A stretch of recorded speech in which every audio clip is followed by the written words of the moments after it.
This will be a demonstration of the basic Theta build. First thing you get is a factory. You get a couple PGens,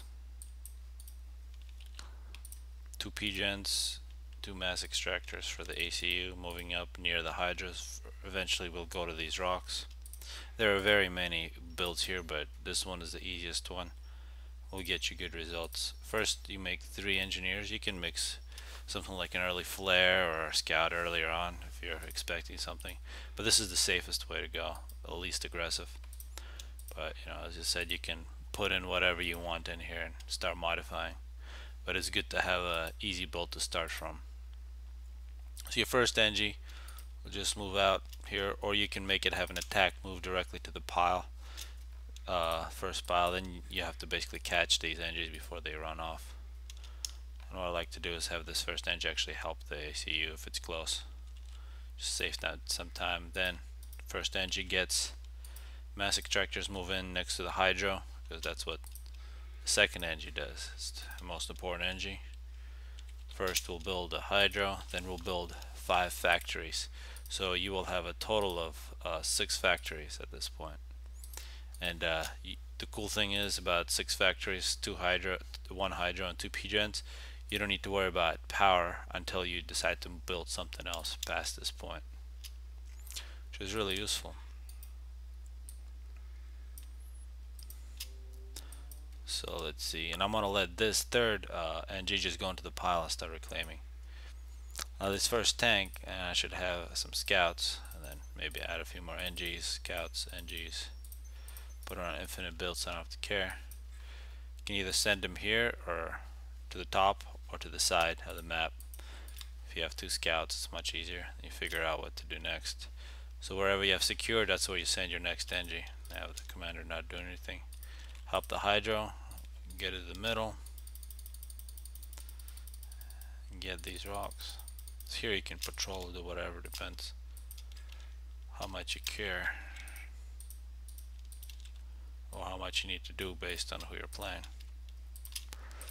So nice sequences, a few tanks, for most part tanks with a few scouts and an RD or 2 mixed in, just because they help. So since we see this area is secured, we can send in an NG, maybe block this path to the wall. So once this one's done, you can have it guard the other 2 NGs making these factories. Another important mask structure is here in the middle, and whatever NG is making that, it's nice to get that engine to make a radar. So radar is very important on this map, it's a small map. So if you can put a radar in this area here, you can see basically what your enemy doing and what you're doing. So very important. You can see a scout here just went through the middle. These other tanks that you have early on you can use to protect early on. Another thing you can do is you can give the build order with the first factory you made, and the rest just guard the factory. So you see about this moment you have you're running low on mass, but that's when you're next to these rocks, so you can compensate before you capture more mass extractors. So it works out pretty well. So here I want to get a few tanks in this corner area. Just keep pushing as far as you can, spreading out your units with good radar coverage. Alright, so you see we're stalling our mass a little bit, but our power is low, but it's enough. So here, basically what to remember, you can have 6 factories, 2 PGens and a hydro, and not worry about the rest of the macro. So hopefully this is useful for those choosing to play Theta. Here's a replay of a game where this build that I just showed you guys is used. I'll play it at fast. So you see here, have the 2 PGens, NG's help, run to the middle, making those 5 factories. After the 5 factories, just go lots of power. Power is always good, but you don't want to build too much early on. So you can see here the scout has seen that there's nothing in this area, so I've sent my first NG going this way along the map. Got another scout covering the other side. You got the ACU going to the middle, so that's kind of covering your middle here. Now you can see the scout saw, the flare took care of it. See here, always want to have scouts with all your tanks.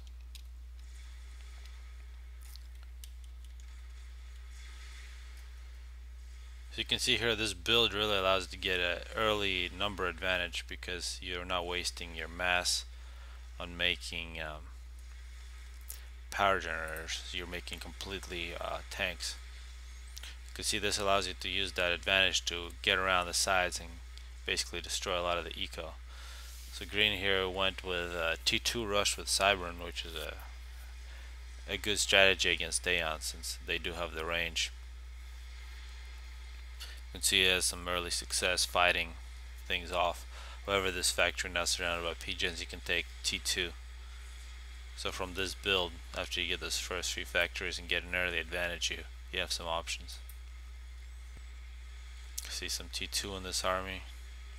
And still not attacking the ACU directly because you can just overcharge all your stuff, but just going after the eco. You can see green for the most part still has a really good army but has no base. So now it's just basically gotta keep hitting it to always capture your mass extractors and go after the eco, so you have to go after the easy target. Of course, you can see this is not the high level of game, absolutely no air in this one, so it's not for the pros.